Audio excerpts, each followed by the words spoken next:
I'm Kerry Fink, and it's time for Helping Seniors Updates on behalf of Joe Steckler, our president and founder, and Kim Bernard, our education specialist. Hope you're having a great Tuesday. Today is January the 19th, and this is Helping Seniors Updates, where we have the privilege of having none other than Reetu Haave with Hibiscus Court, a longtime friends of the Helping Seniors organization. In fact, Joe and the folks at Hibiscus Court go back like decades, I think.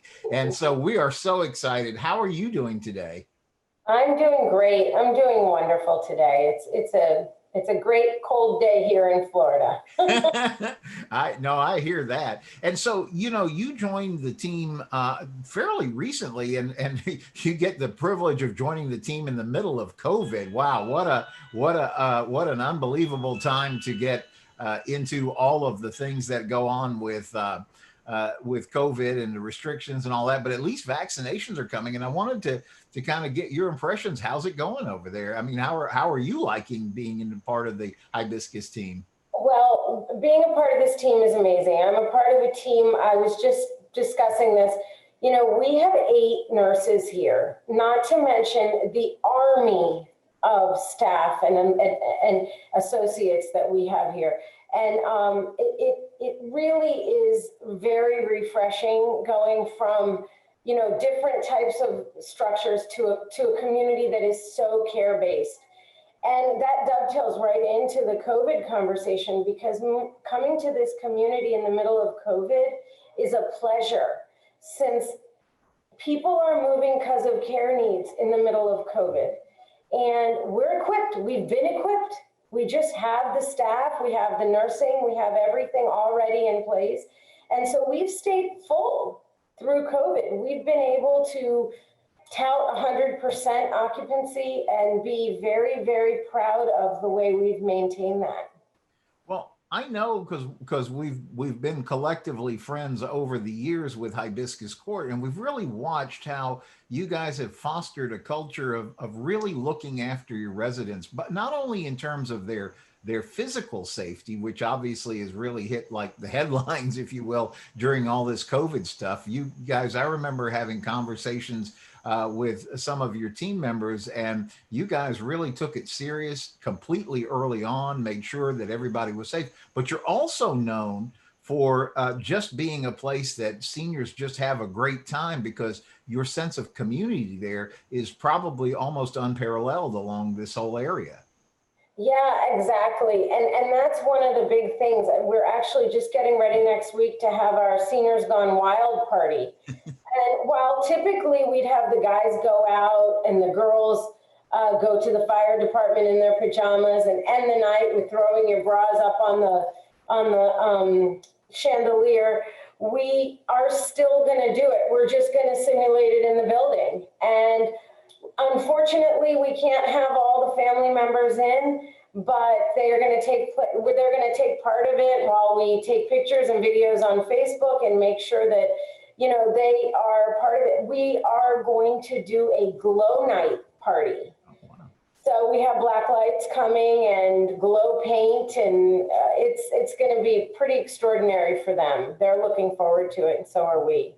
That's always been so much fun. I love following you guys on the Facebook, because you always are posting these great pictures of the residents, and everybody universally looks like they're having a great time. And I know too, because you guys back in the day, and hopefully again soon when we're back at it, you host the Golden Providers business to business group there. And it's always been amazing to see how the staff and the people that are connected to Hibiscus Court really go out of the way to make sure the residents are safe and feeling good about everything every day that they're there with you guys. And it's fantastic to see that. I was going to ask you, Reetu, do you have any maybe thoughts or tips or ideas? We're trying to share ideas that help seniors all throughout Brevard County, as they combat kind of the two fronts of this whole COVID thing. It's meant a challenge of making sure we do all the CDC guidelines, wearing our masks and things like that,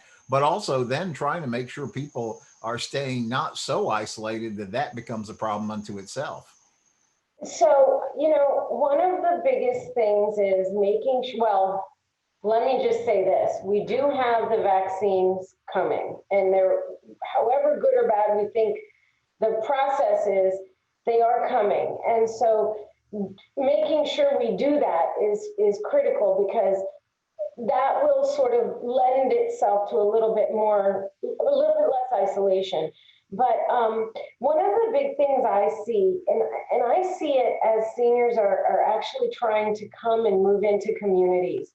There are some that come and the families are able to get here from out of town, but there's a lot where they have to move and the families can't make it. And the resources for them to have somebody to help them pack, help them move, help them figure out what they're taking, that type of thing, those are so critical in the middle of COVID. So people who can be safe and still go into their homes and help them, I think that's a resource that I've really come to appreciate in this time, and coaching them through it with me. That's a wonderful thing.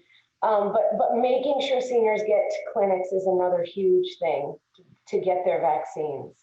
Yeah, that's interesting. We were talking on the Helping Seniors radio show last week about this very topic, is that now that the vaccines are coming, and it may be a little frustrating because everything isn't moving quite as fast in the early days, but if we just hang on, there's definitely vaccines coming, and it's going to be a matter of weeks at most before our most senior population is fully vaccinated. And so that seems to be a good thing. But we were also talking, Reetu, that we got to be careful to not let down our guard. We got to stick. And I think you were saying that even as the vaccines come in, you're going to make sure everybody is still face masking and all of those kind of things. We have to monitor.